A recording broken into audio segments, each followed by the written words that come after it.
और इसको डेराइव कर रहे हैं मैथमेटिकली। देखो इसको बोलते हैं रेंज, जहाँ पे जाके ये ग्राउंड पे वापस आ जाए इसको बोलते हैं रेंज। तो रेंज यहाँ देख रहे हो कि मैक्सिमम रेंज होता है 45 डिग्री पे, मैक्सिमम रेंज होता है। 60 पे वही रेंज होगा जो 30 पे रेंज होगा, 60 पे वही रेंज होगा जो 30 पे रेंज होगा, 60 पे वही होता है जो 90 माइनस 60 यानी 30 पे, और 75 पे वही रेंज होगा जो 75 90 माइनस 75 दैट इज 15 डिग्री पे जो रेंज होगा। फिर से इसको देखो, इस रेंज को हम लोग पहचानेंगे भी। 15 डिग्री पे जो रेंज है, 15 डिग्री एंगल ऑफ प्रोजेक्शन पे, उससे 30 डिग्री वाला ज़्यादा होगा रेंज, 45 डिग्री वाला और ज़्यादा होगा। मैक्सिमम रेंज 45 डिग्री पे होता है। और जो रेंज 30 का है वही रेंज 30 माइनस कर लो 90 में से, 90 माइनस 30 दैट इज़ 60 पे भी वही रेंज होगा। और जो 15 पे रेंज है वही 90 माइनस 15 दैट इज़ 75 पे वही रेंज होगा। 75 वाला ये देखो वही रेंज है जो 15 वाले पे रेंज था। ये तुमने नोटिस किया? इस पॉइंट को आज हम लोगों को क्लियर भी करना है। सबसे पहली बात कि हम लोग रेंज का डेरिवेशन लाएंगे, रेंज का फॉर्मूला लाएंगे हम लोग। और रेंज का कुछ फॉर्मूला होता है, रेंज का जो फॉर्मूला होता है वो होता है range is equal to u square sine 2 theta upon g. तो ये डेराइव भी करेंगे और इसके बेसिस पे हम लोग देखेंगे कि ये रेंज 30 डिग्री पे वही होगा जो 90 माइनस 30 यानी 60 पे होगा, 15 डिग्री पे वही होगा जो 90 माइनस 15 दैट इज 75 पे होगा। और ये दूसरा जो हम लोग देख रहे हैं ये है हॉरिजॉन्टल प्रोजेक्टाइल। हॉरिजॉन्टल प्रोजेक्टाइल मतलब हॉरिजॉन्टली प्रोजेक्ट कर दिए। जब हॉरिजॉन्टली प्रोजेक्ट करते हैं तो वो इस तरह से फॉल करता है, और जो रिलीज़ कर देंगे वो इस तरह से स्ट्रेट लाइन मोशन करता है। ये हॉरिजॉन्टल प्रोजेक्टाइल है, शायद या आज के क्लास में आ जाए या नेक्स्ट क्लास में आएगा। एक है यहाँ पे रिलीज्ड जो बिल्कुल स्ट्रेट लाइन फॉलो करेगा, जो हम लोगों ने लास्ट चैप्टर में देखा था। ये स्ट्रेट लाइन कितना टाइम लगेगा वो भी हम लोग निकाल सकते हैं। और ये हॉरिजॉन्टल प्रोजेक्टाइल है जिसमें हमने इस तरह से प्रोजेक्ट कर दिया, हॉरिजॉन्टली प्रोजेक्ट कर दिया, but due to mg force, जो फोर्स डाउनवर्ड में लग रहा है, जो एक्सेलरेशन डाउनवर्ड में है 9.8 मीटर पर सेकेंड स्क्वायर, ये इसके चक्कर में क्या होता है, ये धीरे धीरे ये पाथ फॉलो करता है। एरोप्लेन से बम अगर हम लोग यहाँ पे रिलीज़ करें एरोप्लेन से, तो एरोप्लेन का जो वेलोसिटी होता है वही वेलोसिटी बम को मिला होता है, और वो ग्राउंड के रिस्पेक्ट में ये पाथ फॉलो करता हुआ ग्राउंड पे पहुँचता है, टारगेट पे स्ट्राइक करता है। और जो बिल्कुल रिलीज़ कर देंगे ज़ीरो इनिशियल वेलोसिटी, तो वो हमारा फ्री फॉल करेगा अंडर ग्रेविटी। और यहाँ देख रहे हो कि स्टार्टिंग में बहुत कम डिस्प्लेसमेंट होता है, इक्वल टाइम इंटरवल में डिस्प्लेसमेंट देखे तो यहाँ देखो उतने ही टाइम इंटरवल में इतना बड़ा डिस्प्लेसमेंट, यहाँ पे कम डिस्प्लेसमेंट, यहाँ और कम डिस्प्लेसमेंट, यहाँ और कम डिस्प्लेसमेंट, इस तरह से होता रहता है। और तुम्हें पता है कि कंजुगेटिव सेकेंड्स में 1:3:5:7:9 वाला होता है। मतलब पहले सेकंड में अगर x चला है तो दूसरे में 3x चलेगा, और तीसरे में 5x चलेगा, फिर 7x चलेगा, इस तरह से चलता रहेगा, 9x 11x ये सब चलता रहेगा। तो खैर इसका एनालिसिस हम लोग कर चुके हैं, free fall under gravity, acceleration downward. और ये है हॉरिजॉन्टल प्रोजेक्टाइल। हॉरिजॉन्टल प्रोजेक्टाइल का भी हम लोगों को निकालना है रेंज, तो हॉरिजॉन्टल प्रोजेक्टाइल में इसको बोलेंगे रेंज। ये है अपना रेंज, और ये वैल्यू निकालेंगे। इसका भी टाइम ऑफ फ्लाइट निकालते हैं। टाइम ऑफ फ्लाइट का मतलब है टोटल टाइम कितना लगेगा, तो इसका टाइम कितना लगता है तो वो हम लोग कैलकुलेट करेंगे, और दूसरा रेंज का वैल्यू कैलकुलेट करेंगे, और तीसरा equation of path, equation of trajectory बोलें या इक्वेशन ऑफ पाथ, मीन्स इस पाथ का इक्वेशन वो चाहिए। इक्वेशन ऑफ पाथ का मतलब होता है y और x में रिलेशन, क्योंकि हमें जो दिखेगा वो y कोऑर्डिनेट दिखेगा और x कोऑर्डिनेट दिखेगा। तो y कोऑर्डिनेट x कोऑर्डिनेट में जो रिलेशन होगा वही तो ये पाथ प्लॉटेड होगा। इसमें y और x ही तो दिख रहा है हमें, हाइट कितना और हॉरिजॉन्टल में कितना, यही तो दिख रहा है। तो पाथ का मतलब होता है y as a function of x। तो ये देखेंगे, ये मोस्ट प्रोबेबली नेक्स्ट क्लास में आएगा, लेकिन आज के क्लास में जो आएगा वो था इसके पहले वाला वीडियो, जिसको कि हम लोग बोलते हैं ग्राउंड टू ग्राउंड प्रोजेक्टाइल। इसको हम लोग क्या बोलते हैं भाई, तो इसको बोलते हैं ग्राउंड टू ग्राउंड प्रोजेक्टाइल। मतलब ग्राउंड से थ्रो किया और ग्राउंड पे वापस। रेंज जितना ज़्यादा एंगल होगा उतना ज़्यादा रेंज होगा, अप टू 45 डिग्री। 45 डिग्री पे मैक्सिमम रेंज मिलता है, लेकिन उसके दूसरे एंगल पे अगर देखें तो 30 पे वही रेंज होगा जो 90 माइनस 30 दैट इज 60 पे रेंज होगा। देखो दोनों का रेंज सेम। और जो हमारा 15 पे है वही 90 माइनस 15 दैट इज़ 75 पे रेंज होगा। तो 75 पे वही रेंज है जो 15 वाला। ये पॉइंट आप ध्यान रखना, और साथ में ये ध्यान रखो कि हमारा मैक्सिमम हाइट की बात करें तो वो जितना ज़्यादा एंगल उतना ज़्यादा मैक्सिमम हाइट। देख रहे हो 15 डिग्री पे मैक्सिमम हाइट कितना छोटा था, अब मैक्सिमम हाइट इतना है। और उसके बाद का देख रहे हो मैक्सिमम हाइट ये इतना ज़्यादा है। इसके बाद और एंगल बढ़ाया हम लोगों ने तो मैक्सिमम हाइट तो बढ़ गया, बट रेंज देख रहे हो रेंज 60 पे वही होगा जो 30 पे रेंज है, तो 30 वाला ही रेंज, बट मैक्सिमम हाइट हमारा बढ़ गया। 75 पे करेंगे और ज़्यादा मैक्सिमम हाइट होगा, बट रेंज हमारा 15 वाला ही रेंज रह जाएगा। 15 वाला जो रेंज था वही हमारा 75 पे रेंज है। और बिल्कुल वर्टिकल थ्रो कर दोगे तो मैक्सिमम रेंज होगा। सो जितना ज़्यादा हॉरिजॉन्टल से एंगल उतना बड़ा रेंज, और ये याद रखना है ये नेक्स्ट क्लास के लिए, क्योंकि हर बार हम लोग लैपटॉप कनेक्ट नहीं कर पाएंगे। तो आपके माइंड में ये पिक्चर बिल्कुल नोटिस में आ जाना चाहिए। मैक्सिमम हाइट इज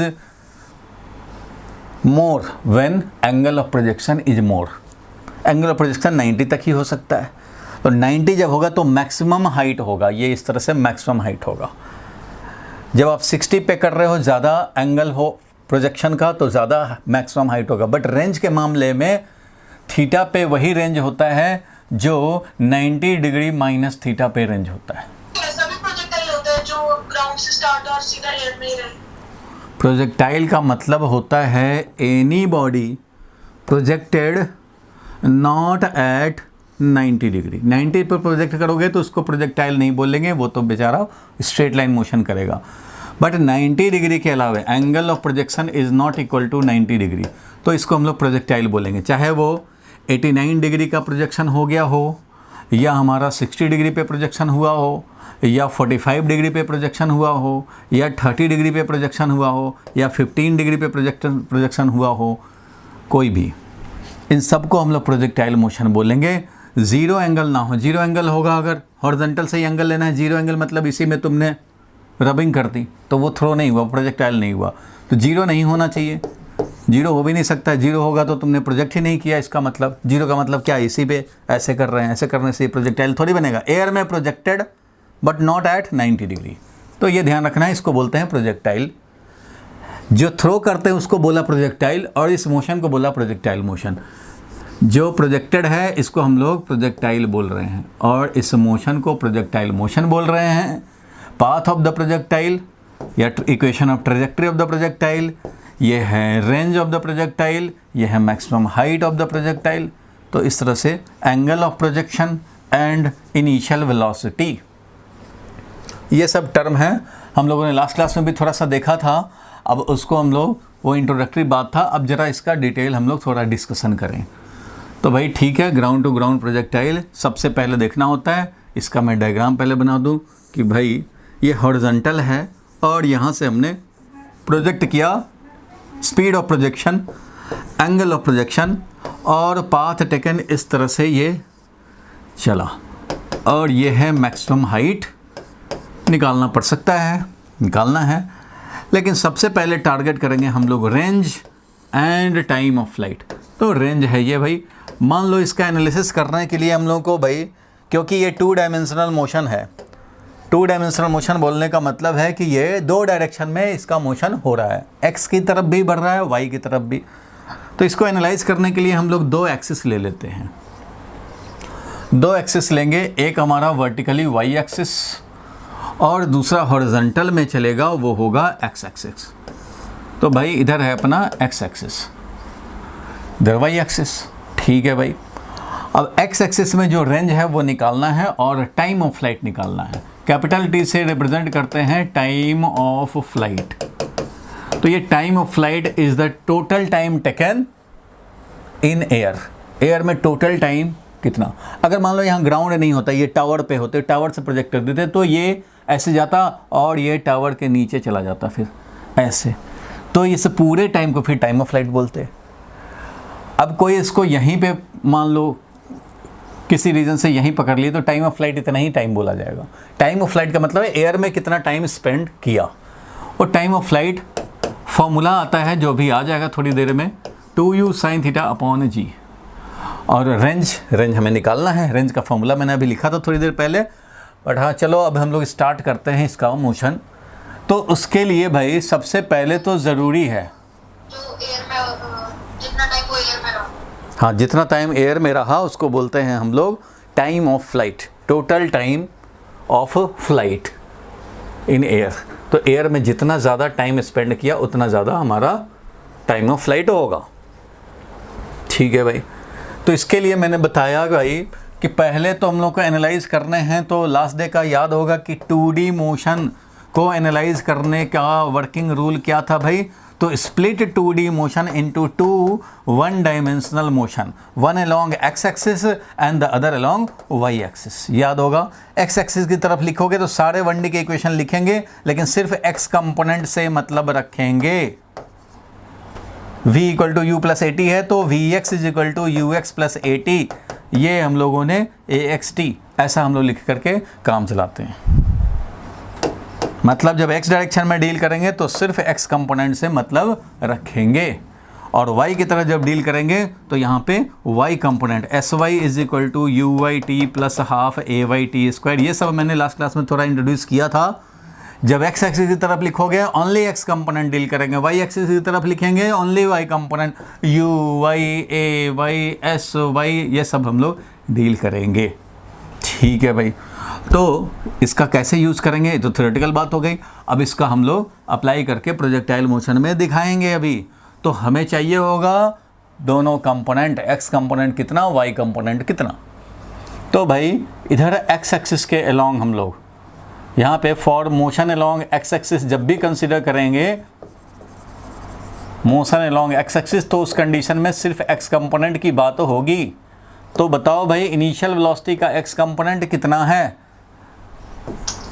तो ये u है, ये थीटा है। तो इस इनिशियल वेलोसिटी का सबको पता है भाई प्रोजेक्शन कैसे लेते हैं। किसी भी वेक्टर का हम लोग प्रोजेक्शन किसी डायरेक्शन में चाहते हैं, अगर x डायरेक्शन में चाहते हैं तो इस वेलोसिटी का जितना, इस वेलोसिटी का या वेक्टर का जितना एंगल बन रहा हो उस एंगल का cos थीटा ले लेते हैं। मीन्स x डायरेक्शन में कंपोनेंट निकालना चाह रहे हैं तो ये है u cos थीटा। ये कंपोनेंट का मीनिंग क्या होता है? कंपोनेंट का मीनिंग होता है कि ये जो वेक्टर है उसका x डायरेक्शन में कितना इफेक्ट है। अब मान लो कोई डिस्प्लेसमेंट ही किया, यहाँ से यहाँ गया, ये है डिस्प्लेसमेंट। मान लो कोई डिस्प्लेसमेंट ही है तो आप बोलोगे डिस्प्लेसमेंट कितना किया, उससे हमें मतलब नहीं है। इधर जो हमारा 5 स्टार रखा हुआ है, 5 स्टार की तरफ कितना गया उससे मतलब है। तो डिस्प्लेसमेंट तुम 10 मीटर की है लेकिन 5 स्टार की तरफ 5 मीटर गया हो तो 5 मीटर ही समझा जाएगा, माना जाएगा। मतलब effect in this direction, effect of this vector, velocity है तो वेलोसिटी इस डायरेक्शन में कितना, फोर्स है तो फोर्स इस डायरेक्शन में कितना, उसको बोलते हैं component. Effect of certain vector in a particular direction. अब कोई जा रहा है तो भाई जा रहा है 10 मीटर पर सेकंड से, लेकिन इस डायरेक्शन में 6 मीटर पर सेकंड से जा रहा है, इस डायरेक्शन में हॉरिजॉन्टल में। तो इस तरह से कंपोनेंट का मीनिंग होता है effect in a particular direction. और अगर मान लो ये वेलोसिटी है और कोई पूछे कि भाई इस डायरेक्शन में कितना कंपोनेंट, इस डायरेक्शन में, तो भाई इस डायरेक्शन में तो 90 डिग्री एंगल बना रहा है, तो इस वेलोसिटी का इस डायरेक्शन में कोई कंपोनेंट नहीं है क्योंकि u cos 90 डिग्री हो जाएगा, 0 हो जाएगा। जब इधर जा रहा हो तो इसके परपेंडिकुलर डायरेक्शन में कोई कंपोनेंट नहीं, कोई इफेक्ट ही नहीं है। जा रहा है इधर, इधर कितना वेलोसिटी से जा रहे हो भाई, तो इधर 0 वेलोसिटी से जा रहा हूँ। अब कोई y डायरेक्शन में जा रहा हो तो कभी भी उसका x कोऑर्डिनेट चेंज होगा? नहीं चेंज होगा। x एक्सिस इधर है, y डायरेक्शन में जा रहा है तो भाई इसका तो x कोऑर्डिनेट चेंज ही नहीं होगा। पहले मान लो x कोऑर्डिनेट था 3 तो भाई यहाँ भी पहुँचेगा तो भी x कोऑर्डिनेट 3, भले ही y कोऑर्डिनेट 5 हो जाए, y कोऑर्डिनेट 9 हो जाए, y कोऑर्डिनेट 10 हो जाए, बट x कोऑर्डिनेट हमेशा 3 है। सो x कंपोनेंट चेंज नहीं हो रहा। तो ऐसे वेलोसिटी अगर मान लो है किसी पार्टिकल का तो मैं बोलूँगा कि इसका vx 0 है, x डायरेक्शन में वेलोसिटी 0 है। क्यों भाई? तो x डायरेक्शन में वेलोसिटी होगा जो भी वेलोसिटी है, और इस डायरेक्शन में कंपोनेंट यानी इफेक्ट जानना चाहते हो, ये थीटा का वैल्यू 90 डिग्री है तो बोलूँगा v cos 90 डिग्री यानी 0। x डायरेक्शन में कोई वेलोसिटी नहीं है। कंपोनेंट का मतलब समझ में आया? कंपोनेंट का मतलब होता है किसी पर्टिकुलर वेक्टर का इफेक्ट किसी दूसरे डायरेक्शन में निकाल रहे हैं। कंपोनेंट निकाल रहे हैं x डायरेक्शन में, मतलब x डायरेक्शन में इफेक्ट निकालना चाह रहे हैं। ठीक है भाई। तो इनिशियली वेलोसिटी हम लोगों ने दिया इस डायरेक्शन में, बट जब x डायरेक्शन में इक्वेशन लिखेंगे तो x डायरेक्शन में कितना इनिशियल वेलोसिटी है, तो इनिशियल वेलोसिटी का x कंपोनेंट चाहिए, तो इसका x कंपोनेंट हम लोग काउंट करेंगे ये, और वो होगा u cos थीटा। तो ux is equal to u cos theta, initial velocity along x axis. And y direction में कितना होगा भाई, तो y डायरेक्शन में होगा, अगर थीटा के टर्म में लिखें तो u sin थीटा, ये वाला u sin थीटा है, u sin थीटा, इधर है हमारा u cos थीटा। क्योंकि ये थीटा है तो सामने वाला जो होता है ट्रायंगल में उसको साइन वाला बोलते हैं, हाइपोटेन्यूज, यानी u sin थीटा, और ये है u cos थीटा। तो ये है u sin थीटा, सबको मालूम है, लास्ट क्लास में भी डिस्कस किया था। ये y डायरेक्शन में जब भी मोशन कंसीडर करेंगे तो ये कंपोनेंट। एक्सेलरेशन की बात की थी भाई, तो एक्सेलरेशन तो हमेशा डाउनवर्ड होता है भाई, जब ग्रेविटी के अंडर में मोशन हो रहा हो, एक ही फोर्स लग रहा है। एक्सेलरेशन क्या होता है भाई, तो फोर्स डिवाइडेड बाई मास होता है, इसलिए एक्सेलरेशन जो है वो mg force, weight force divided by mass, mass cancel होता है, और g जो कि है डाउनवर्ड में, इसलिए ये 9.8 मीटर पर सेकंड स्क्वायर किधर है भैया, तो ये तो डाउनवर्ड में है, क्योंकि फोर्स भी था डाउनवर्ड में, फोर्स जो लग रहा है वो डाउनवर्ड लग रहा है, इसलिए एक्सेलरेशन भी है डाउनवर्ड में। तुम्हें पता है acceleration produced in a body is in the direction of force. बोलो भाई, यहाँ तक क्लियर है? अब ऐसे एक्सेलरेशन का सारे लोग ध्यान देंगे, अब ऐसे एक्सेलरेशन का अगेन हम लोग इफेक्ट जानना चाहेंगे कि जब x डायरेक्शन में इक्वेशन लिखेंगे तो x कंपोनेंट से मतलब होगा। तो भाई ये x एक्सिस है, इधर y एक्सिस है, तो x डायरेक्शन से तो 90 डिग्री एंगल बना ही रहा है, तो इस एक्सेलरेशन का जो एक्सेलरेशन डाउनवर्ड में है उसका हॉरिजॉन्टल में क्या इफेक्ट है, तो ज़ीरो इफेक्ट है, जीरो होना ही चाहिए। तो भाई इसको लिखेंगे एक्सेलरेशन का x कंपोनेंट इज एक्सेलरेशन, तो g था लेकिन x डायरेक्शन से 90 डिग्री एंगल बना रहा है इसलिए जीरो है। सिमिलरली एक्सेलरेशन का y कंपोनेंट देखेंगे भाई, तो y कंपोनेंट देखना चाहते हैं तो y डायरेक्शन से कितना एंगल बना रहा है एक्सेलरेशन वो देखेंगे, तो ये तो भाई 180 डिग्री है, तो मैं लिखूंगा कि एक्सेलरेशन तो था g और ये लेकिन y एक्सिस से 180 डिग्री पे है, तो cos 180 डिग्री -1 होता है, इसलिए ये हो गया -g। वैसे तुम्हें ये तो कैलकुलेट करके लाए, क्या बोलना चाह रहे हो, बोलो फिर से। सर इसमें हम जी नेगेटिव नहीं लेंगे, जिन्होंने नेगेटिव नीचे लिया है। जी डाउनवर्ड में है, y एक्सिस अपवर्ड में है, इसीलिए तो यहाँ -g आया। देखो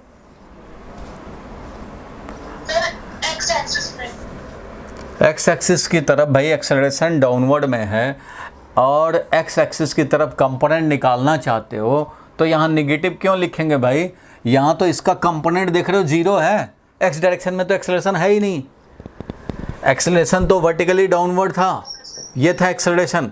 तो इस डायरेक्शन में अगर हमें कंपोनेंट चाहिए तो तुम्हारा शॉर्टकट यही है कि जिस भी डायरेक्शन से कंपोनेंट चाहिए उस डायरेक्शन से जो एंगल बन रहा हो उसका कॉस लो, मिल जाएगा तुम्हें। यही तो काम करते थे। देखो एक वेक्टर का, ए वेक्टर का जब थीटा एंगल कंपोनेंट निकालना हम लोग सीखे थे, ए कॉस थीटा आई कैप प्लस ए साइन थीटा जे कैप, तो यही है एक्स डायरेक्शन में ए कॉस थीटा और वाई डायरेक्शन में ए साइन थीटा। तो हमें एक्स एक्सिस की तरफ कंपोनेंट चाहिए, तो एक्स डायरेक्शन से एंगल थीटा तो ए कॉस थीटा। उसी तरह से ये जी है एक्सेलरेशन, तो जी और कॉस 90 डिग्री हो जाएगा एक्स कंपोनेंट, तो मैंने लिख दिया जी कॉस 90 डिग्री, तो जी कॉस 90 डिग्री का मतलब हो गया जीरो। और y डायरेक्शन से कितना, तो भाई y एक्सिस इधर है, y एक्सिस से इसका 180 डिग्री एंगल है, तो g एक्सेलरेशन cos 180 डिग्री अपने आप -g। और कॉमन सेंस अप्लाई करोगे तब भी तुम बोलोगे कि y एक्सिस अपवर्ड था, एक्सेलरेशन डाउनवर्ड है, तो y डायरेक्शन में कितना इफेक्ट, y डायरेक्शन में कितना एक्सेलरेशन, तो -g। x डायरेक्शन क्योंकि इसके परपेंडिकुलर है इसलिए x डायरेक्शन में कोई एक्सेलरेशन नहीं है। बोलो ठीक है यहाँ तक? ये तो कंपोनेंट लेकर तैयार हो गए, ये लास्ट क्लास में भी डिस्कस किया था, फिर भी मैंने रिकैप कर दिया इसको, ताकि इनमें कन्फ्यूजन रहा तो आगे बढ़ नहीं पाएंगे। तो ठीक है भाई, अब हमें क्या चाहिए, तो हमें चाहिए रेंज। अब ध्यान देना, फॉर्मूला जो भी ऑब्टेन करना चाहते हैं, फॉर्मूला ऑब्टेन करना उतना इम्पॉर्टेंट नहीं है जितना कि हर स्टेप को समझना इम्पॉर्टेंट है, क्योंकि ऑब्जेक्टिव का आपका पैटर्न आ गया है और ऑब्जेक्टिव में हर स्टेप में क्वेश्चन बनते हैं। तो रीजनिंग क्लियर होना चाहिए कि कौन सा स्टेप क्यों ले रहे हैं। सो अपना टारगेट है अभी रेंज या मैक्सिमम हाइट, कोई भी एक टारगेट ले सकते हैं। ये टाइम ऑफ फ्लाइट को ही टारगेट ले लेते हैं। पहले टाइम ऑफ फ्लाइट तो जान लें। अगर ये पता लग जाए कि 10 सेकंड में ग्राउंड पे वापस आया है, टाइम ऑफ फ्लाइट 10 सेकंड है, अगर ये पता लग जाए तो हम लोग रेंज निकालने के लिए एक्स डायरेक्शन में डिस्प्लेसमेंट निकालेंगे, वही 10 सेकंड में। क्योंकि 10 सेकंड पे पता लग गया कि ग्राउंड पे वापस आया है, तो 10 सेकंड में हॉरिजॉन्टल में जो डिस्प्लेसमेंट होगा वही तो रेंज होगा। इसलिए रेंज निकालने के लिए हमें टाइम ऑफ फ्लाइट की ज़रूरत होगी। तो पहले टारगेट कर लेते हैं टाइम ऑफ फ्लाइट की। तो चलो भाई, सबसे पहले target time of flight. Time of flight निकालना चाहते हैं, कैसे निकालेंगे भाई? तो कुछ ना कुछ क्लू तो यूज़ करना पड़ेगा कि टाइम ऑफ फ्लाइट निकालना है, टोटल टाइम टेकन निकालना है। अब इसी में आपको सोचना है क्या करें कि टाइम ऑफ फ्लाइट मिल जाए, कितने टाइम पे ये ग्राउंड में वापस आया, ग्राउंड पे वापस आ गया, वो टाइम हमें निकालना है। कैसे, क्या करें भाई, क्या करें? तो ये पता लगा कि भाई ये प्रोजेक्टाइल मोशन कर रहा है। आप सोचो, एक मिनट आप भी सोच लो, कैसे निकालें टाइम ऑफ फ्लाइट भाई? t=0 पे प्रोजेक्ट हुआ, मान लो t=2 सेकंड पे यहाँ आया, t=5 सेकंड पे यहाँ आया, t=7 सेकंड पे यहाँ आया, t=10 सेकंड पे वापस आया। अब 10 पे वापस आया कि 20 पे आया कि 25 पे आया कि 30 पे आया, ये निकालना चाहते हैं। कैसे निकालें? जब यहाँ आया होगा तो कुछ वेलोसिटी ऐसे चला होगा, ऐसा होगा इस समय वेलोसिटी, कुछ वाई डायरेक्शन में डिस्प्लेसमेंट हुआ होगा, कुछ एक्स डायरेक्शन में डिस्प्लेसमेंट हुआ होगा। जब पार्टिकल यहाँ पहुँचे, ओ से मान लो ए पे पहुँचा, ए से मान लो बी पे पहुँचा, बी से मान लो सी पे पहुँचा, सी से वापस डी पे पहुँचा। तो भाई जब ए पे पहुँचा है तो कुछ इसका वर्टिकल डिस्प्लेसमेंट है, कुछ हॉरिजॉन्टल डिस्प्लेसमेंट है, कुछ डेल्टा एक्स है, कुछ डेल्टा वाई है। हाँ भाई, कुछ तो है ही है। कुछ टाइम लगा, ठीक है भाई। जब यहाँ बी पे आ गया होगा उस समय भी हॉरिजॉन्टल में कुछ डिस्प्लेसमेंट है, कुछ वर्टिकल में डिस्प्लेसमेंट है, कुछ टाइम भी लगा है, 2, 4, 5, 10 सेकंड जो भी लगा हो। फिर जब यहाँ आएगा तो भी कुछ एक्स डायरेक्शन में डिस्प्लेसमेंट है, कुछ वाई डायरेक्शन में डिस्प्लेसमेंट है, कुछ हाइट है और कुछ हमारा हॉरिजॉन्टल में डिस्प्लेसमेंट है, कुछ टाइम इलैप्स हो चुका है। अच्छा भाई, जब यहाँ आएगा तो देखेंगे हाँ भाई कुछ एक्स डिस्प्लेसमेंट है, कुछ वाई डिस्प्लेसमेंट, लेकिन 0 हो गया। यहाँ आने का मतलब है कि एक्स डिस्प्लेसमेंट तो है बट वाई डिस्प्लेसमेंट, हाइट कितना रह गया? 0 रह गया। मीन्स वाई में कोई चेंज नहीं आया। यहाँ पे वाई डायरेक्शन में डिस्प्लेसमेंट 0 है और कुछ टाइम इलैप्स हुआ है, कोई बात नहीं है। एक क्लू पॉइंट इतने एनालिसिस से पता लग गया हमें कि जब ये ग्राउंड पे वापस आया होगा उस टाइम पे वर्टिकल में डिस्प्लेसमेंट जरूर 0 हो गया है। At t time of flight, जो भी टाइम ऑफ फ्लाइट होगा उस टाइम पे इसका वर्टिकल डिस्प्लेसमेंट यानी कि वाई डायरेक्शन में डिस्प्लेसमेंट ज़रूर 0 हो गया है। क्योंकि यहाँ देखोगे ये है वर्टिकल डिस्प्लेसमेंट, यहाँ देखोगे भाई तो ये वर्टिकल डिस्प्लेसमेंट मैक्सिमम हाइट है, यहाँ देखेंगे तो ये है वर्टिकल डिस्प्लेसमेंट डेल्टा वाई, यहाँ देखेंगे तो डेल्टा वाई 0। बोलो ये बात क्लियर हुआ कि at time = time of flight vertical displacement must be 0। Horizontal displacement होगा बट वर्टिकल ही नहीं होगा। सो वाई एक्सिस में एक क्लू है कि वाई डायरेक्शन में मोशन हो, लेकिन कब वाई डायरेक्शन का डिस्प्लेसमेंट 0 हो जाएगा वो टाइम हमें चाहिए। बोलो ये क्लू पता लगा कि हाँ भाई ये क्लू है। जैसे ही ग्राउंड पे वापस आएगा वर्टिकल हाइट, मैंने ये बताया कि टाइम ऑफ फ्लाइट निकालने का क्या क्लू है। तो टाइम ऑफ फ्लाइट निकालने के 2 क्लू हैं।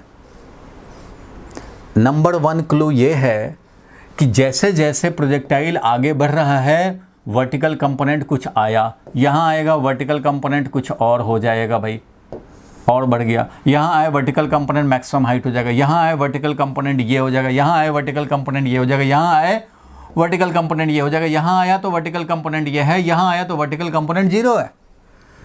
It means at t time of flight vertical component will be 0। Y direction का डिस्प्लेसमेंट ज़रूर 0 हो जाएगा। ये है क्लू नंबर 1। फर्स्ट क्लू हमारे पास ये मिला कि वो टाइम निकाल लो जिस टाइम पे वर्टिकल कंपोनेंट 0 हुआ हो, तो वही टाइम ऑफ फ्लाइट हो जाएगा। पहला क्लू ये, इसको इम्प्लीमेंट कर दें तो काम बन जाएगा।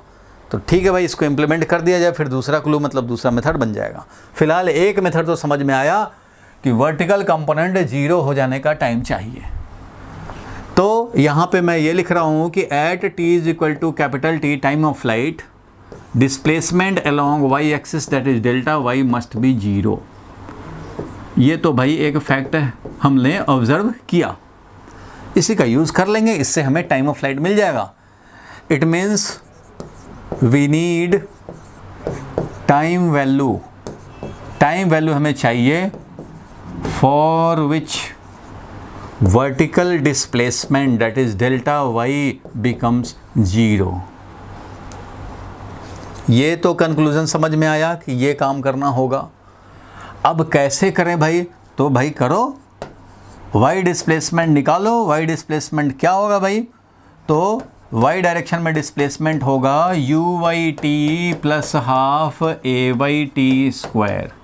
बोलो भाई, ये तो होता है।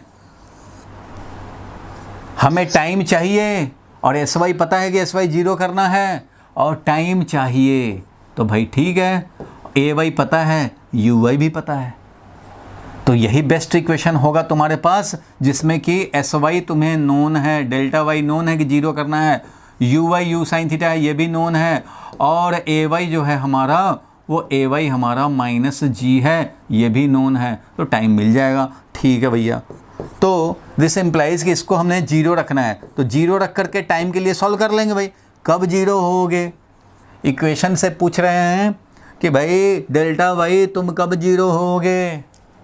इक्वेशन ने बोला मेरा तो एक्सप्रेशन है, कब ये एक्सप्रेशन 0 होगा तुम तो मैथ्स जानते ही हो, तुम निकाल लो किस टाइम पे 0 होऊंगा मैं।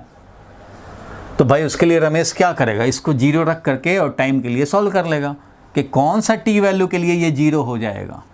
तो ठीक है भैया, 0 रख करके सॉल्व कर रहे हैं। यू वाई है यू साइन थीटा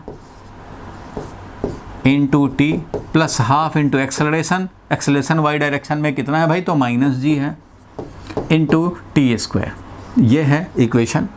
तो यहाँ से हम लोग अब सॉल्व करना चाहें तो 0 इज इक्वल टू, यहाँ टी है यहाँ टी स्क्वायर है, अगर मैं टी कॉमन ले लूँ, यहाँ पे टी कॉमन ले लूँ तो ये बच जाएगा u साइन थीटा माइनस ये हो गया हाफ g, और एक टाइम कॉमन ले लिया तो एक टाइम रह गया, ये मिला तुम्हें। तो भाई ये क्वाड्रेटिक इक्वेशन है तुम्हारा और इसमें टाइम का 2 वैल्यू मिल रहा है। यहाँ से देखो सॉल्व कर रहे हैं, t into this is equal to 0, तो एक तो वैल्यू मिल गया t इक्वल टू 0, और दूसरा क्या मिल गया भाई कि जब u sine theta minus half g t 0 हो जाए, u sine theta equal to half g t जब हो जाए, इसका मतलब टाइम का वैल्यू क्या मिला यहाँ पे 2u sine theta upon g. तो 2 टाइम मिला हमें, एक टाइम ये मिला और एक टाइम ये मिला। तो ये जो टाइम है इस टाइम पे एस वाई 0 होगा और ये जो टाइम है इस टाइम पे भी एस वाई 0 होगा। तो भाई ये टाइम तो प्रोजेक्शन टाइम रिप्रेजेंट कर रहा है। इस टाइम पे तो हम लोगों ने प्रोजेक्ट किया था, तो हाँ भाई जब प्रोजेक्ट किया था तो एस वाई तो 0 रहेगा ही, वाई डायरेक्शन में डिस्प्लेसमेंट 0 रहेगा ही। तो ठीक बात कह रहा है भाई कि एक टाइम ये था एस वाई 0 होने का। दूसरा जो एक टाइम आया वो है 2u sine theta by g, तो दूसरा टाइम ये था जब हमारा एस वाई 0 हुआ है। तो हमें जिस टाइम ऑफ फ्लाइट की तलाश है, इसका मतलब ये प्रोजेक्शन टाइम वाला, तो ये टाइम ऑफ फ्लाइट थोड़ी बन जाएगा, ये तो प्रोजेक्शन टाइम पे एस वाई 0 है। ये बता रहा है इक्वेशन कि एस वाई कब कब 0 होगा। एस वाई को 0 रख के सॉल्व किया तो हमें वो 2 टाइम मिल गया जब एस वाई 0 है। वो पहला टाइम था प्रोजेक्शन टाइम और दूसरा टाइम है यही है रिटर्निंग टाइम। तो this is equal to 2u sine theta by g, यही है अपना टाइम ऑफ फ्लाइट जो चाहिए था। हमें एक क्लू मिला कि जब एस वाई 0 हो जाए वो टाइम मिल जाए, वही टाइम ऑफ फ्लाइट होगा। तो हमने पूछ लिया कि भाई एस वाई तुम कब 0 होगे, तो एस वाई तो ये होता है, और इससे हम लोगों ने सॉल्व किया कि एस वाई 0 हो वो टाइम कौन सा है। तो वो टाइम हमें मिला 2, एक t इक्वल टू 0, एक time t equal to 2u sine theta by g. तो t इक्वल टू 0 को रिजेक्ट कर देंगे क्योंकि वो तो प्रोजेक्शन टाइम पे एस वाई 0 बता रहा है, तो बिल्कुल है वो तो, लेकिन वो टाइम हमें नहीं चाहिए, वो तो प्रोजेक्शन टाइम है। दूसरा टाइम चाहिए जब वो एस वाई 0 हुआ है, तो एस वाई 0 होने का दूसरा टाइम ये है, तो यही वो टाइम ऑफ लाइट है।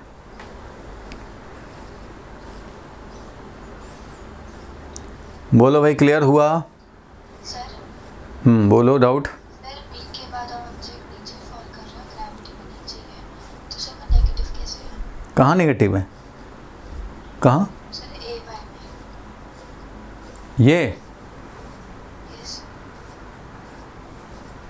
जी एक्सेलरेशन डाउनवर्ड है, एक्स एक्सिस ऐसे है और वाई एक्सिस ऐसे है।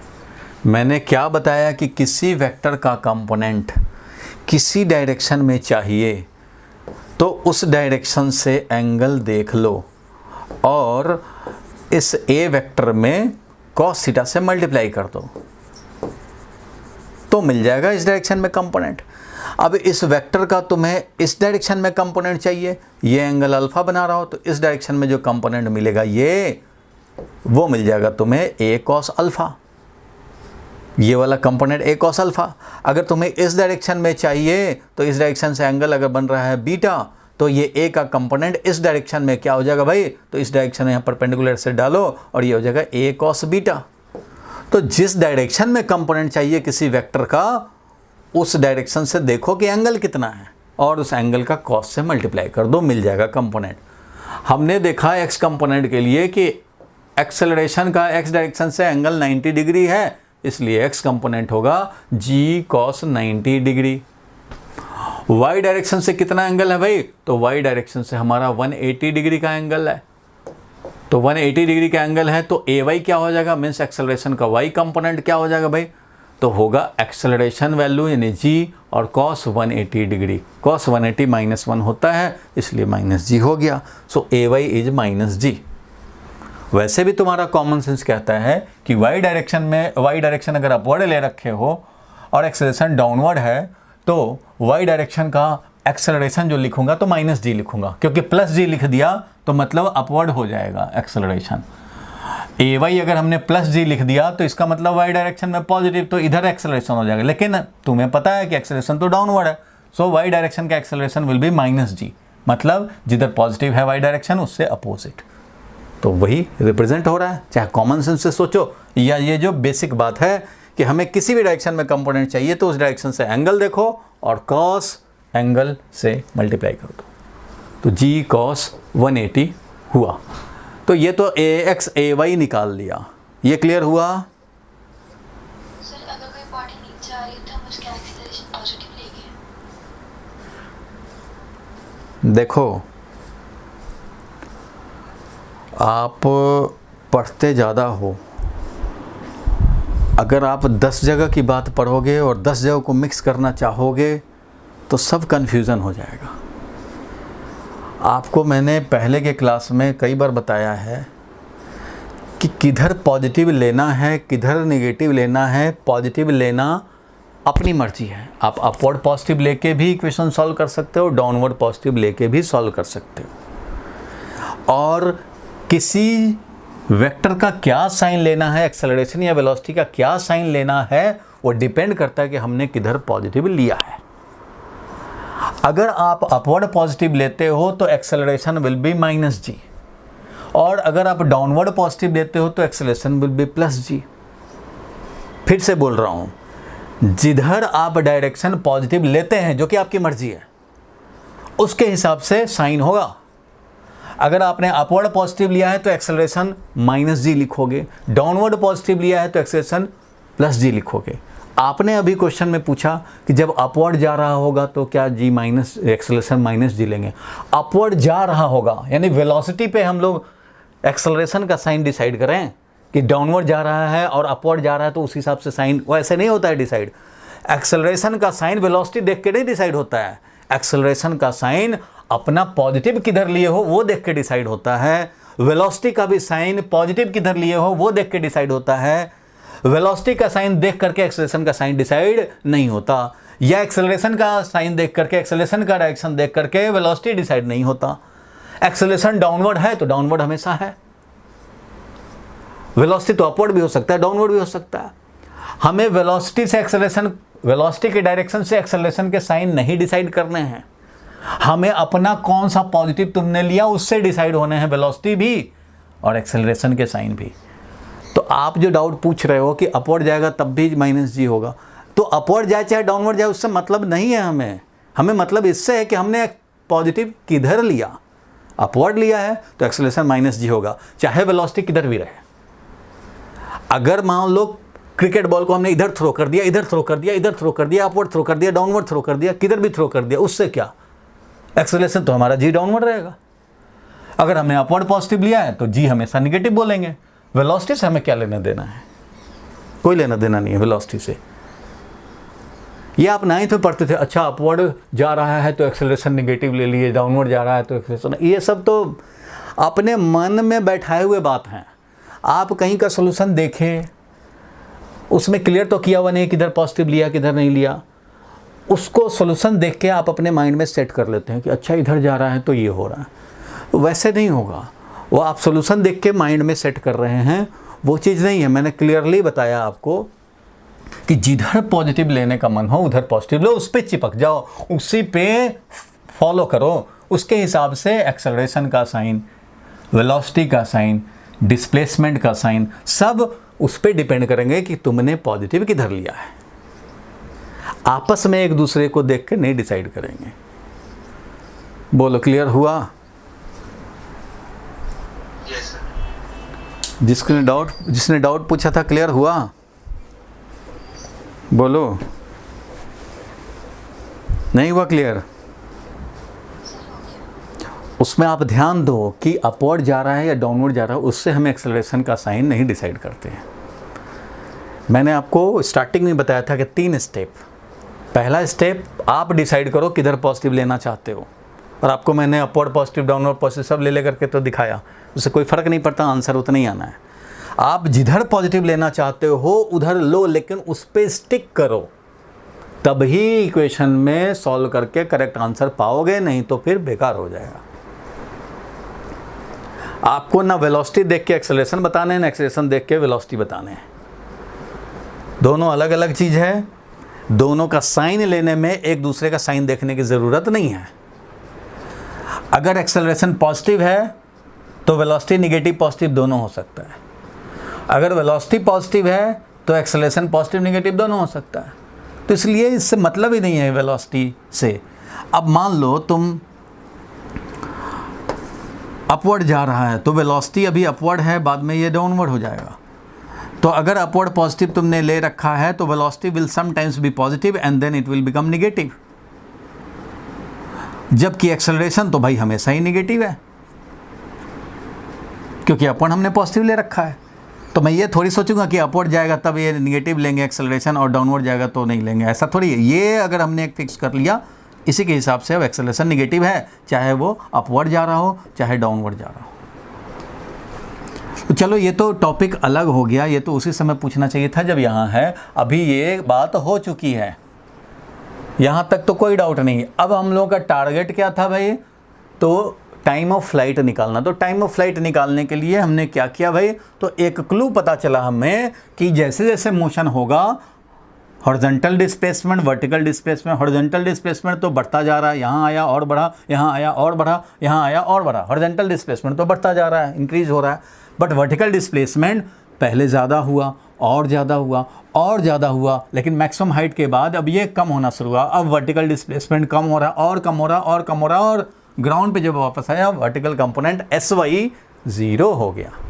बस इसी फैक्ट को हमने यूज़ कर लिया कि भैया तुम बता दो कि कब वर्टिकल डिस्प्लेसमेंट 0 होगे। इसने बताया कि वर्टिकल डिस्प्लेसमेंट ये होता है किसी टाइम पे। कब 0 होगा भाई? तो ये 0 रखकर टाइम निकाल लो कि किस टाइम पे ये 0 आएगा। हमने टाइम निकाला, सॉल्व किया, 2 टाइम आया क्योंकि क्वाड्रेटिक था, 2 टाइम आएगा। एक t = 0, एक 2u sin θ/g। t = 0 हमारा प्रोजेक्शन टाइम पे SY 0 बता रहा है, और दूसरा इस टाइम पे SY 0 बता रहा है। इसलिए यही वो टाइम है जिस टाइम पे वापस आया है ग्राउंड पे, यही हमारा टाइम ऑफ फ्लाइट है। बोलो अब क्लियर है? Yes, sir. किसी को कोई और डाउट हो तो पूछ लो। हर स्टेप पता लग रहा है क्यों लिया हमने, कौन सा step? Time of flight target था इसलिए लिया। वाई डायरेक्शन में क्यों मोशन कंसिडर किया? क्योंकि हमें एस वाई में पता है, एस वाई 0 पता है कि एस वाई जब 0 होगा तब हमें चाहिए टाइम, इसलिए हमने वाई डायरेक्शन में मोशन कंसिडर किया, सिर्फ वाई कंपोनेंट को यूज़ किया। ठीक है भाई, इसको मैं हटा दूं। अब रेंज पे टारगेट करेंगे तो ठीक है भाई, इसको मैं हटा रहा हूँ, साइड कर रहा हूँ फिलहाल के लिए, और इधर अब रेंज पे आते हैं। Now the target is range. तो ठीक है भैया, टारगेट रेंज पे चलते हैं। सबसे पहले तो ये डिसाइड करो कि रेंज को अगर निकालना है तो आपको मोशन किधर कंसीडर करना होगा, एक्स की तरफ कि वाई की तरफ?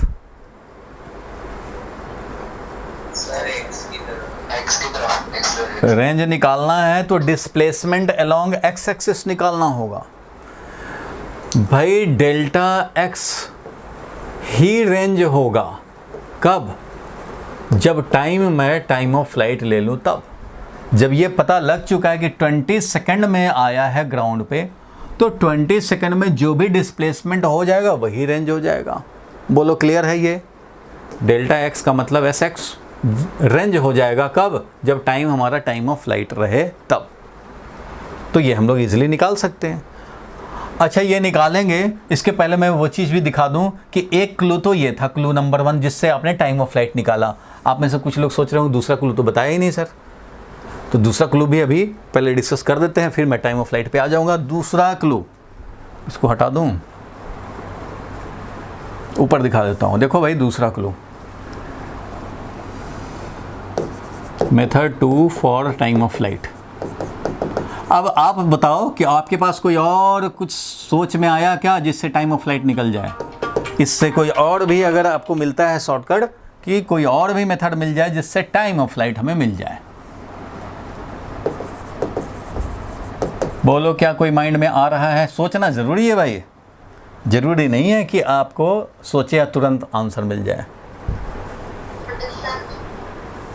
डिस्टेंस क्या क्लू है जिससे टाइम ऑफ फ्लाइट मिल जाए? एक तो देखा हम लोगों ने कि वर्टिकल डिस्प्लेसमेंट जब 0 हो जाए तो वो टाइम ऑफ फ्लाइट है। दूसरा क्या क्लू हो सकता है? तो दूसरा क्लू बताओ क्या हो सकता है? दूसरा कहाँ तक का?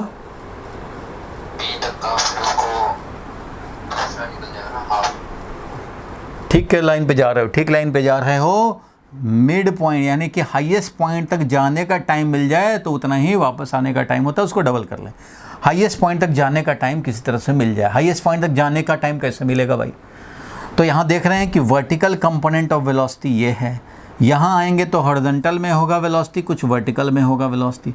यहाँ आएंगे हॉरिजॉन्टल में कुछ है वेलोसिटी, कुछ वर्टिकल, क्योंकि वेलोसिटी तो ये है, कुछ हॉरिजॉन्टल कंपोनेंट, कुछ वर्टिकल कंपोनेंट। वर्टिकल कंपोनेंट कम होता जा रहा है। पहले जो हमारा यू साइन थीटा था, यू साइन थीटा जो कंपोनेंट था, मान लो 10 है, तो अब यहाँ पे ये 4 हो चुका है, अब यहाँ ये 2 हो चुका है। और जब हाईएस्ट पॉइंट पे पहुँचेगा तो सिर्फ हॉरिजॉन्टल वाला वेलोसिटी रह जाएगा, वर्टिकली जाना बंद। हाईएस्ट पॉइंट का मतलब है वर्टिकल कंपोनेंट ऑफ वेलोसिटी 0, यहाँ पे आकर के Vy 0 हो जाएगा, क्योंकि वर्टिकल में जाना बंद हो गया। अभी यहाँ पे वर्टिकल ज़्यादा था, 20 था, यहाँ पे आकर 10 हो गया, यहाँ आकर 2 हो गया, यहाँ आकर 0 हो गया। फिर यहाँ पे देखोगे वर्टिकल कंपोनेंट ऑफ वेलोसिटी ऐसे हो गया डाउनवर्ड में, फिर वर्टिकल थोड़ा और ऐसे हो गया, यहाँ पे थोड़ा और ऐसे हो गया, यहाँ पे थोड़ा और हो गया। हॉरिजॉन्टल तो भाई वैसे ही है, हॉरिजॉन्टल में कोई चेंज नहीं होता। क्यों चेंज नहीं होता? क्योंकि हॉरिजॉन्टल में एक्सेलरेशन 0 है, याद है ना? हॉरिजॉन्टल में एक्सेलरेशन क्या है? 0 है। हॉरिजॉन्टल में एक्सेलरेशन 0 होने का मतलब क्या होता है? dvx/dt 0 होना। हॉरिजॉन्टल में अगर एक्सेलरेशन 0 है, इसका मतलब dvx/dt 0 है, और dvx/dt 0 है, इसका मतलब vx क्या है? कांस्टेंट। ये भी ज़रा ध्यान रखना, very very important point. Acceleration x direction में 0 है, मीन्स एक्स डायरेक्शन में कोई एक्सेलरेशन नहीं, इसका मतलब एक्स डायरेक्शन के वेलोसिटी में कोई चेंज नहीं होगा। ax होता है dvx/dt, it means there will not be any change in vx। vx constant रहेगा तभी तो डिफरेंशिएशन 0 होगा। ax 0 है मीन्स dvx/dt 0 है, और dvx by zero dt zero तब होगा जब vx कांस्टेंट रहे। सो vx इज कांस्टेंट। वेलोसिटी का x कंपोनेंट कभी चेंज नहीं होगा। तो x कंपोनेंट जो ये u cos थीटा था, यही u cos थीटा अगर मान लो 5 था तो ये u cos थीटा 5 रहेगा, u cos थीटा 5 रहेगा, u cos थीटा 5 रहेगा, u cos थीटा 5 ही रहेगा, ये भी u cos थीटा 5, ये भी u cos थीटा 5, हर समय u cos थीटा सेम रहेगा, नो चेंज, क्योंकि ax जीरो है। बट हमारा ay जीरो नहीं है, y डायरेक्शन में एक्सेलरेशन है डाउनवर्ड में, इसलिए तो पहले ये वर्टिकल वेलोसिटी था, अब धीरे धीरे कम हो गया, धीरे धीरे इसका जैसे जैसे हाइट जाता है तो धीरे धीरे वर्टिकल वेलोसिटी कम होता जाता है, जीरो होता है, फिर वापस आता है। तो vertical component of velocity is decreasing. क्यों? क्योंकि यहाँ पे वर्टिकल कंपोनेंट इधर था और एक्सेलरेशन हमारा ay इधर था, इसलिए डिक्रीज हो रहा है। देखो, जब वेलोसिटी और एक्सेलरेशन अपोजिट में है तो वेलोसिटी इज डिक्रीजिंग, क्योंकि vertical component of velocity upward में है, एक्सेलरेशन डाउनवर्ड में है, तो इसलिए डिक्रीज हो रहा है। यहाँ पे जब आ गए हाईएस्ट पॉइंट के बाद तो vertical component of velocity downward और एक्सेलरेशन भी है डाउनवर्ड, इसलिए अब हमारा वर्टिकल वेलोसिटी इंक्रीज होगा। तो वर्टिकल वेलोसिटी में चेंज हो रहा है। जब ये हाईएस्ट पॉइंट पे पहुंचेगा वर्टिकल वेलोसिटी बिकम जीरो। तो अगर मैं ये टाइम निकाल लूँ कि वो टाइम जब vertical component of velocity zero हो जाए, वो टाइम मिल जाए, तो वो होगा half of the time of flight. Time of flight का हाफ मिल जाएगा, उसको डबल कर दोगे तो टाइम ऑफ फ्लाइट मिल जाएगा। It means we need that time for which vertical component of velocity becomes zero, वो टाइम चाहिए। तो टाइम ऑफ फ्लाइट के लिए we can find time t0 for which vy becomes 0 और then time of flight हो जाएगा 2 times t0। बोलो, ये लॉजिक क्लियर हुआ? ये लॉजिक तो क्लियर है, पहले लॉजिक क्लियर हो तब तो आगे इम्प्लीमेंट करूँ। बोलो भाई, क्लियर है ये लॉजिक कि हमारा vertical component of velocity zero हो जाए? तो भाई वर्टिकल कंपोनेंट ऑफ वेलोसिटी तो होगा किसी भी टाइम पे, वर्टिकल कंपोनेंट ऑफ वेलोसिटी होगा u प्लस ए टी। ये किसी टाइम पे वर्टिकल वेलोसिटी बताता रहेगा। Velocity as a function of time के लिए तो यही होता है इक्वेशन। बोलो भाई, सारे लोग जानते हैं किसी टाइम पे वेलोसिटी निकालना हो तो ये है, लेकिन हमें y डायरेक्शन के वेलोसिटी से मतलब है, x डायरेक्शन से मतलब नहीं है। x डायरेक्शन तो कांस्टेंट है, वो पता लग चुका है, बट हमें y डायरेक्शन में वेलोसिटी कब जीरो हुआ वो हमें चाहिए। तो भाई इससे पूछो, ये बोल रहा है कि किसी टाइम पे मैं क्या वर्टिकल वेलोसिटी रखूँगा, वो ये है, vertical velocity at any time will be equal to uy है u साइन थीटा। uy क्या था भाई? तो u sine theta plus ay क्या था? Minus g into time. Time कितना भाई? तो t0। t0 टाइम पे हमारा ये t टाइम पे ये है, समझो अभी t ही रखता हूँ मैं, क्योंकि जब t0 टाइम होगा तो उस समय ये जीरो हो जाना है। तो अब ये वाला फैक्ट हम लोग पुट करेंगे कि t0 टाइम पे हमारा वर्टिकल जीरो हो जा रहा है। तो जब ये हम लोग यहाँ जीरो रखेंगे तो वहाँ टाइम रखना पड़ेगा हमें t0। जब टाइम t0 हो जाए तो वर्टिकल कंपोनेंट भी जीरो हो जाए, तो यहां से हमें t0 का वैल्यू मिल जाएगा। कितना मिला t0 का वैल्यू? तो g t0 is u sine theta, so t0 is equal to u sine theta upon g।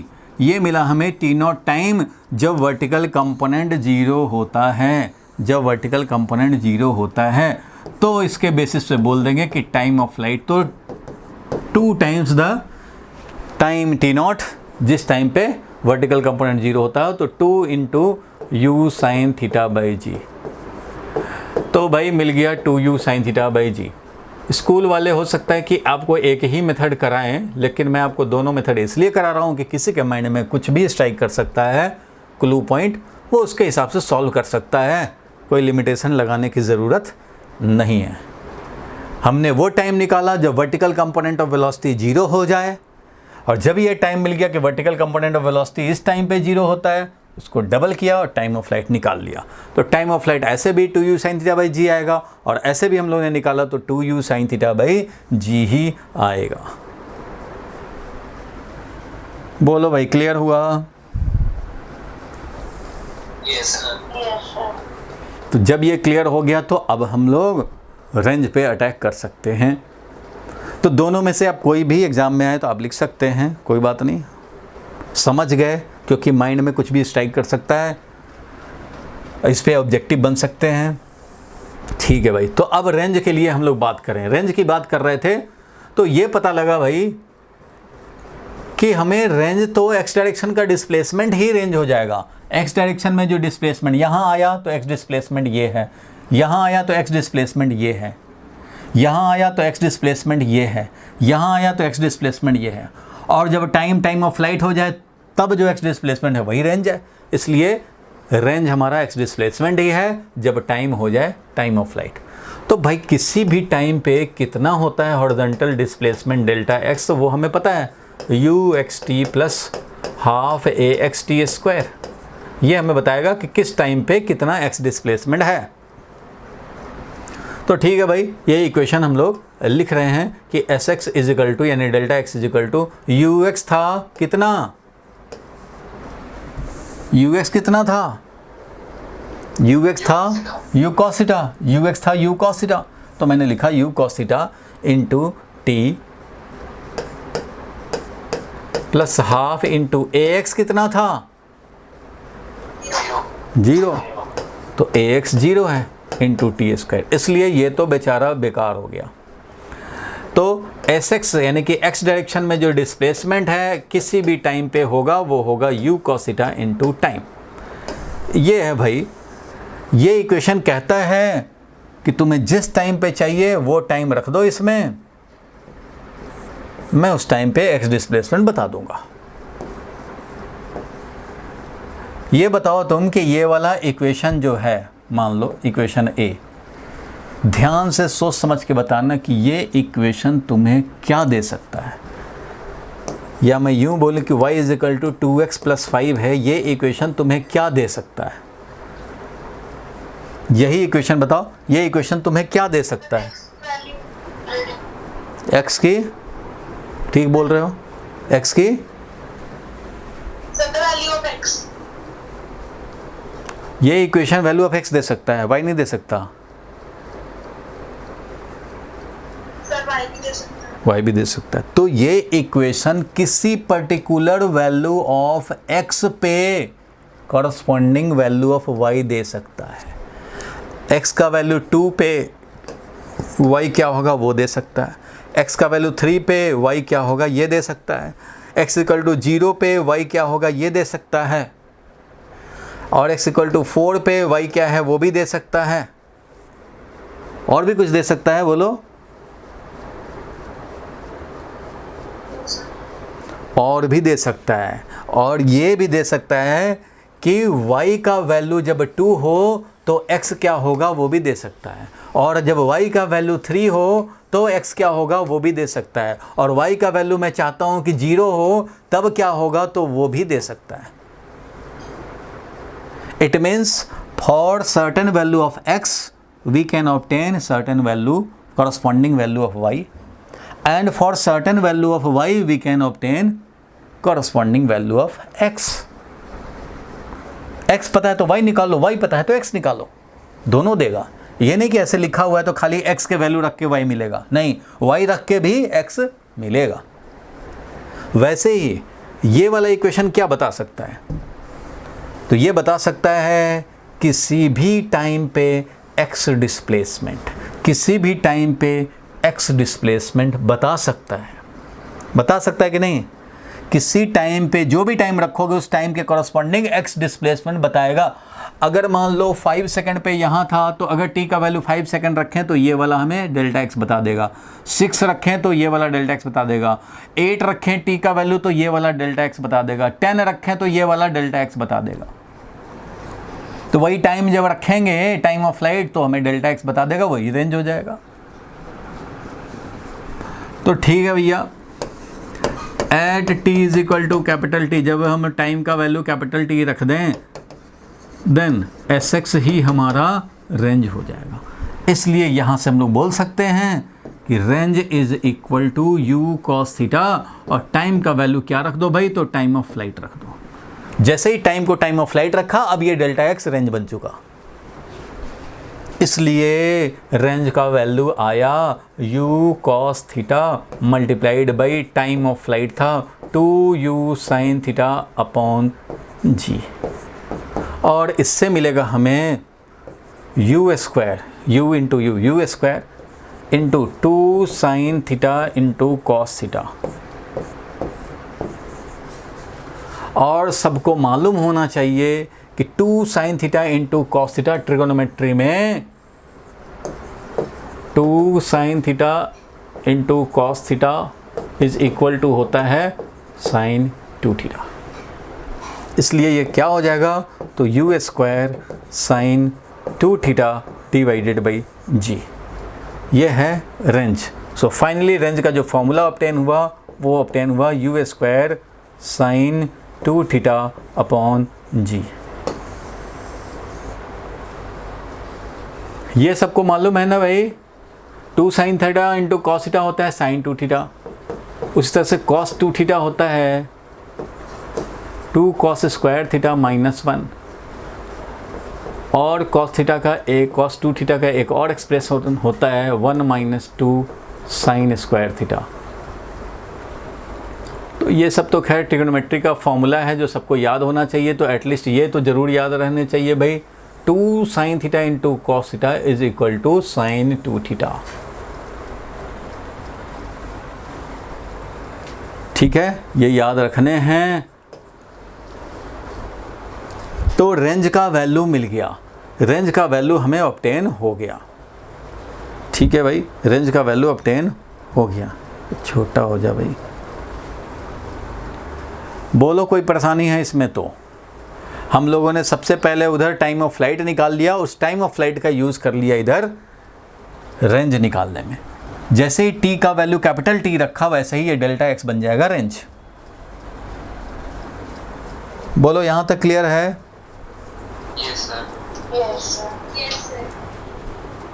सोच लो सारे लोग सोच लें एक बार।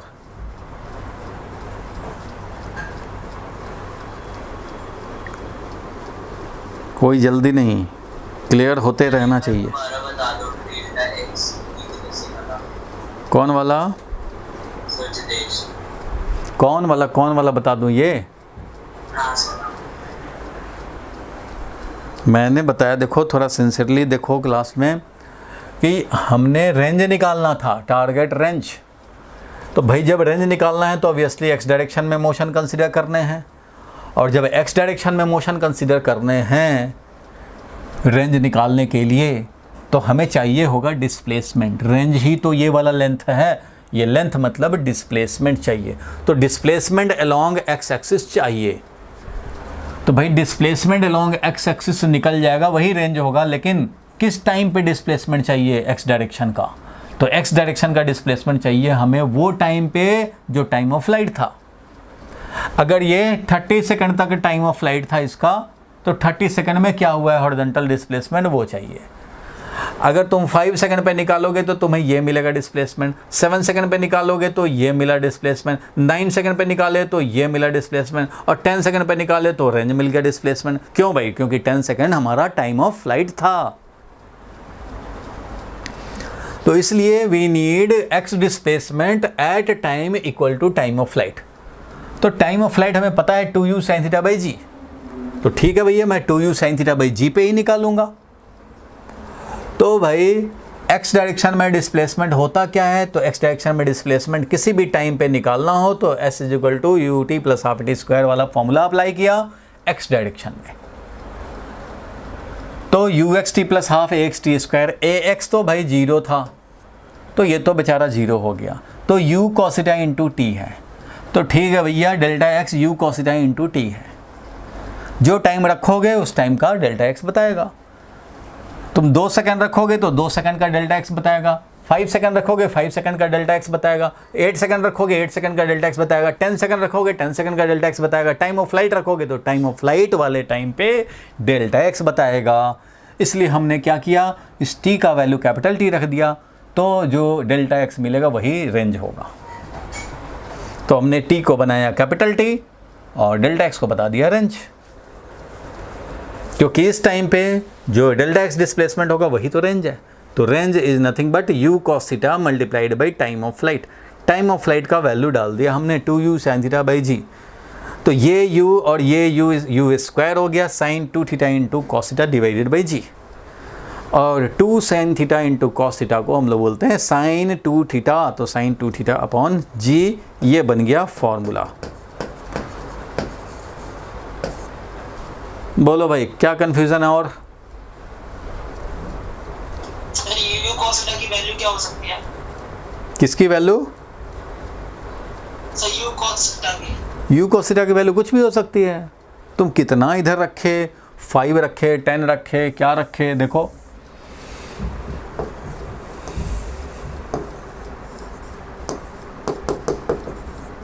मान लो हमने 100 मीटर पर सेकंड से क्रिकेट बॉल धोनी की तरफ विकेट कीपर के पास सेंड कर दिया at an angle of 60 degree. कितना रेंज बनेगा? रेंज निकालना चाहते हैं। यहाँ u cos थीटा हो गया तुम्हारा, यहाँ u cos थीटा का वैल्यू हो गया 100 cos 60 डिग्री, यानी कि 50 मीटर पर second u cos theta. u sin theta, हाँ बोलो। इधर डेरिवेशन था ना, ये अब देखो न्यूमेरिकल दिखा रहा हूँ। इधर तो डेरिवेशन था, ये न्यूमेरिकल दिखा रहा हूँ। u sin थीटा हो गया 100 और sin 60 डिग्री √3/2 मीन्स 50 √3, ये मिल गया। अब ये रेंज का वैल्यू हो गया कितना भाई? तो u cos theta multiplied by time of flight, और टाइम ऑफ फ्लाइट कितना होता था? 2u sin थीटा बाई जी होता था। तो इसी बेसिस पे तो हमारा मिल गया था u square sin 2 theta upon g. तो u स्क्वायर मतलब 100 का स्क्वायर, u तो 100 था भाई, 100 का square sin 2 theta, sin 2 into 60 degree divided by g, g का वैल्यू 10। तो ये हो गया तुम्हारा ऐसे, और sin 60 degree, sin 120 degree, sin 120 degree कितना होता है भाई?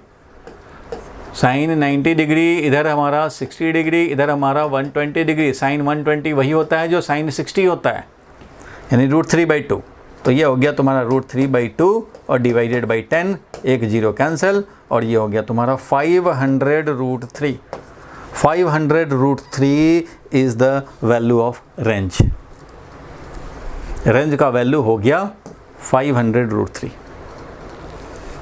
इस तरह से तुमने पूछा कि u cos थीटा क्या होगा? अरे भैया जो भी u तुम रखो और जो थीटा रखो उस हिसाब से तुम्हें u cos थीटा मिलता रहेगा, u sin थीटा भी मिलता रहेगा।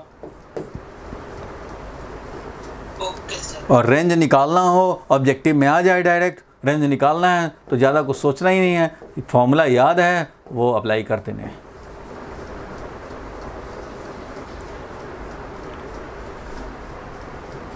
ठीक है, चलो अब और बताओ मुझे, और इसमें क्या डाउट? क्या बोलो, क्या कह रहे?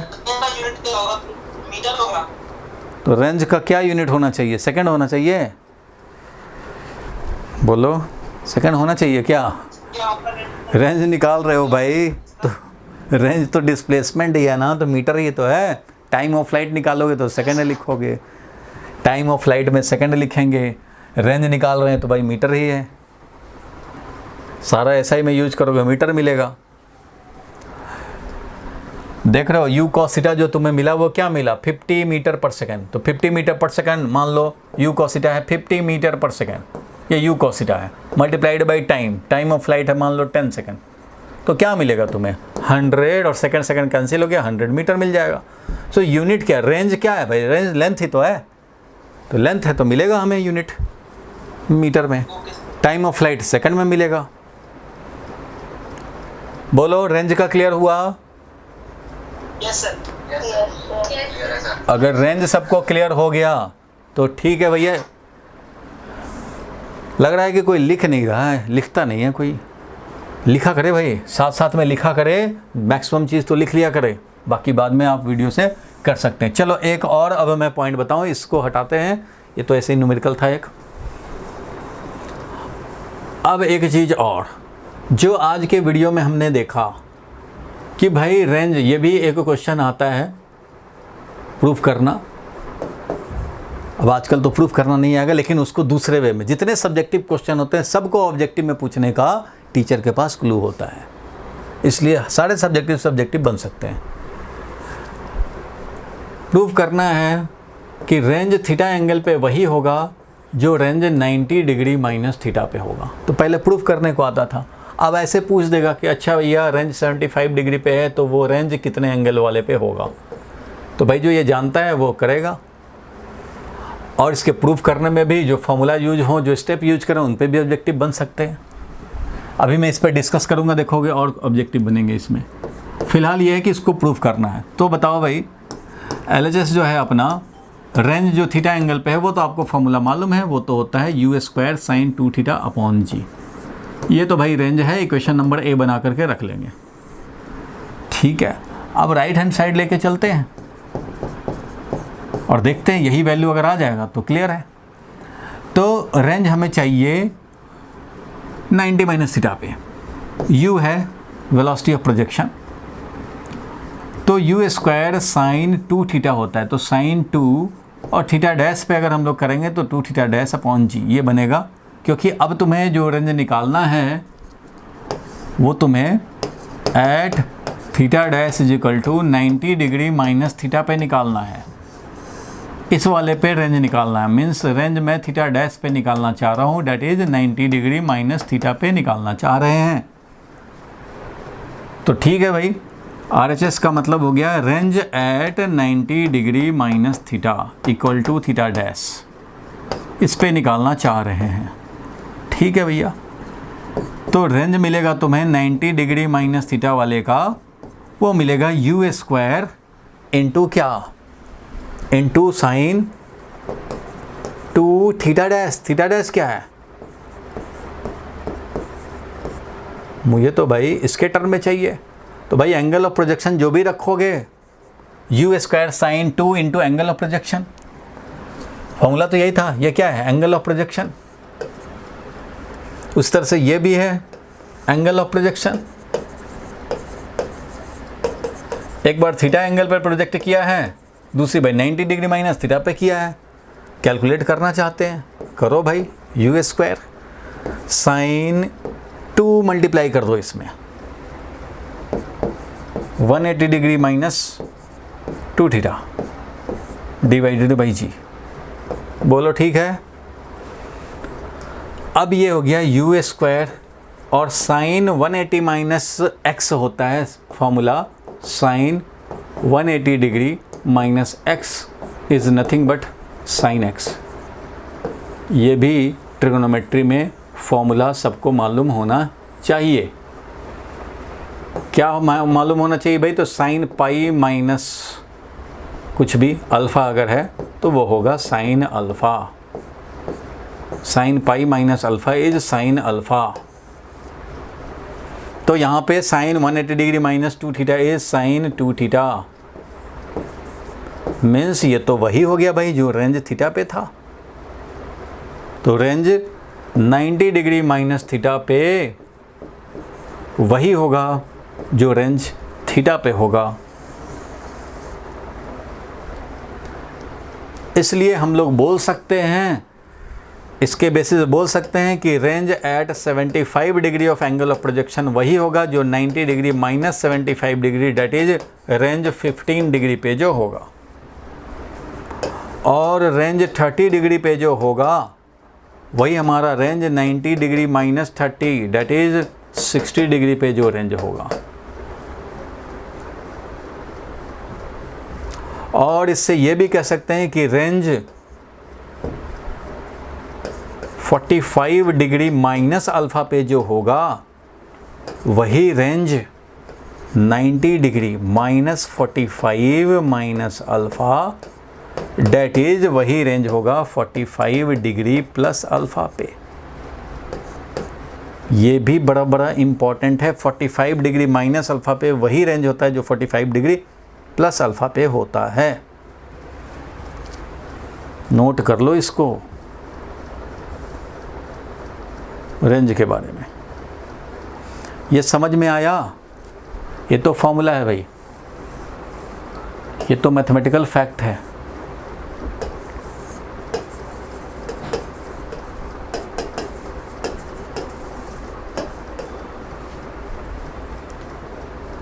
बोलो भाई, क्लियर हुआ? Yes, sir. थीटा पे वही रेंज होगा जो 90 माइनस थीटा पे होगा, जो हम लोगों ने दिखा भी दिया कि थीटा पे तो भैया ये रेंज है, 90 माइनस थीटा पे करके देखा तो वही रेंज है। अच्छा भाई, ये क्लियर हुआ। तो एक और बात अब इम्पॉर्टेंट देखेंगे हम लोग कि रेंज मैक्सिमम 45 डिग्री पे होता है। ये ज़रा ध्यान रखना, 45 माइनस अल्फ़ा पे वही होगा जो 45 प्लस अल्फ़ा पे है। ये देख रहे हो, यहाँ पे माइनस अल्फ़ा है ये, इसलिए 90 माइनस 45 हो गया और माइनस माइनस प्लस हो गया। तो 45 माइनस अल्फ़ा पे वही होगा जो 45 प्लस अल्फ़ा पे होगा। और एक्सक्यूज मी, इसका मतलब ये भी समझ लेना 44 डिग्री पे वही रेंज होगा जो 46 पे होगा,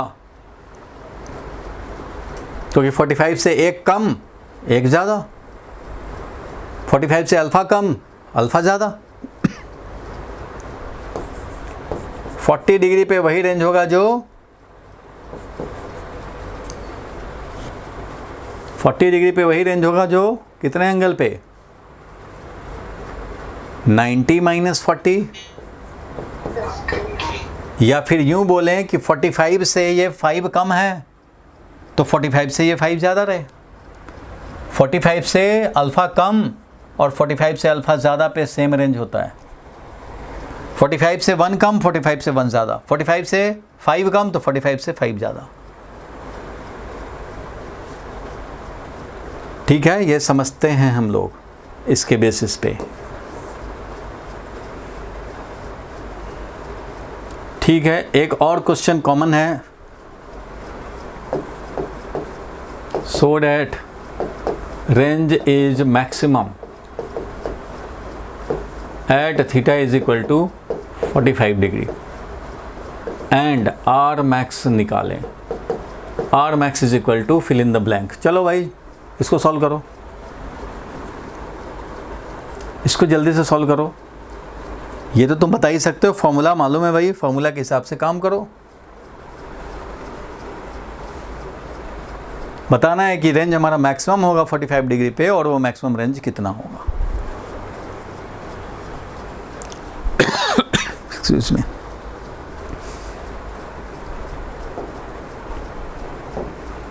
तो देखो भाई, रेंज तो होता है यू स्क्वायर साइन 2 थीटा। ये रेंज मैक्सिमम कब होगा? रेंज तो थीटा के अकॉर्डिंगली वेरी करता रहता है। देखो, जब थीटा कम रहेगा तो ये वैल्यू भी कम रहेगा, 15 डिग्री, 30 डिग्री, 45 डिग्री, और ऐसे किया तो ये 60 डिग्री, और ऐसे किया तो ये 70 डिग्री, 75 डिग्री। 90 पे कर देंगे तो मैक्सिमम रेंज तो होगा, लेकिन मैक्सिमम हाइट तो होगा, लेकिन रेंज 0 हो जाएगा। 90 डिग्री पे वही होगा जो रेंज 0 पे होता है। तो यहीं स्ट्राइक कर गया। ठीक है भाई, रेंज मैक्सिमम ये वाला, यही है रेंज मैक्सिमम, ये हमें निकालना है। तो देखो भाई, एंगल ऑफ प्रोजेक्शन मान लो किसी का थ्रो करने का कैपेसिटी तो भाई 100 है, 100 ही रहेगा, चाहे इधर से थ्रो करे, इधर थ्रो करे, इधर करे, इधर करे, 100 का कैपेसिटी है। कितने एंगल पे थ्रो करें कि मैक्सिमम रेंज मिले? तो भाई 45 डिग्री पे। अगर तुम्हें विकेट कीपर के पास थ्रो करना है, बहुत दूर है विकेट कीपर, तो कितने एंगल पे तुम्हें प्रोजेक्ट करना चाहिए? तो वो है 45 डिग्री विद हॉरिजॉन्टल। अगर ज़्यादा एंगल पे प्रोजेक्ट करोगे तो तुम्हारे पास ही गिर जाएगा। 90 डिग्री प्रोजेक्ट करोगे अपना सर पे ही टूटेगा।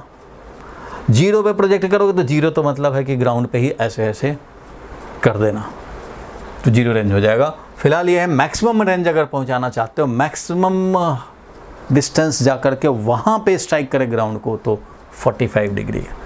मीन्स एंगल ऑफ प्रोजेक्शन को चेंज कर करके देखो कब होगा मैक्सिमम।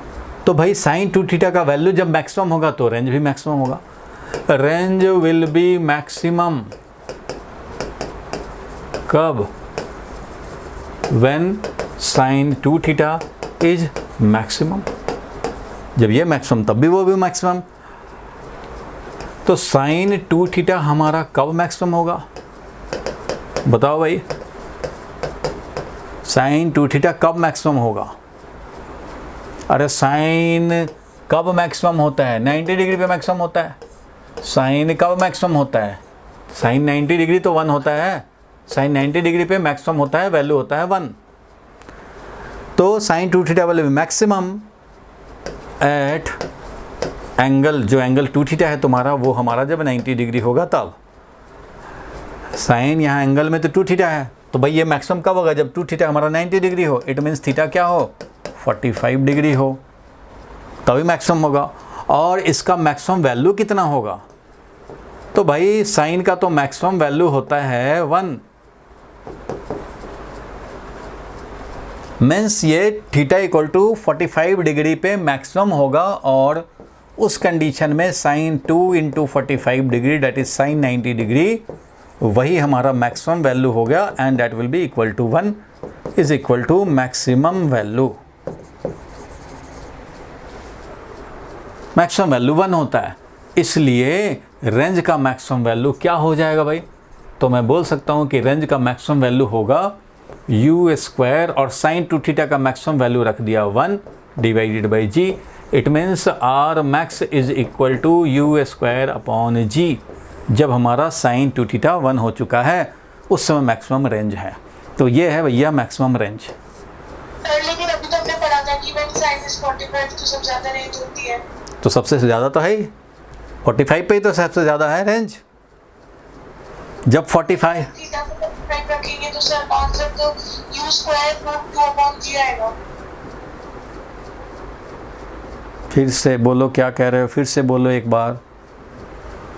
सर अगर हम थीटा को 45 रखेंगे तो sir answer u square root 2 upon g आएगा। Root 2 u square 2 into 45। Range जो आएगा 45 डिग्री के एंगल पे रेंज क्या आएगा? तो u square sine 2 into 45 degree upon g, यानी यू एस रखना है ना वैल्यू। तो साइन 45 की खाली वैल्यू रखोगे थोड़ी, साइन 2 इंटू 45।